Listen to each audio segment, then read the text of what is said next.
Welcome to my YouTube channel, Kisonyan Mangyan. Tara guys, samahan niyo ako magdadala ng kape sa aking magulang.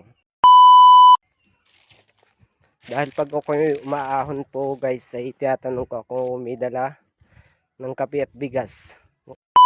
Okay ka Mangyan, nakita ko ng isang bulaklak na nung unang panahon, ito ay ginagamit pandikit ng estudyante at ginagamit din itong propaganda sa mukha. Kung tawagin sa amin ay leryo.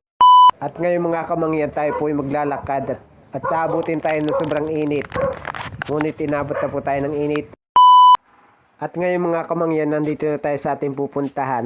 At ngayon mga kamangyan, nandito na ako sa ating pupuntahan. Nakikita po nyo guys, ito po ang aming bahay. Gusto pong paayos ng aking magulang kasi wala po kami pera. Kaya po ako ay nag-vlog.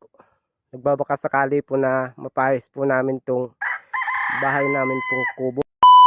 At ngayon mga kamangyan, dito ko natatapusin na aking pagbablog. Sana suportahan nyo ako sa susunod kong vlog.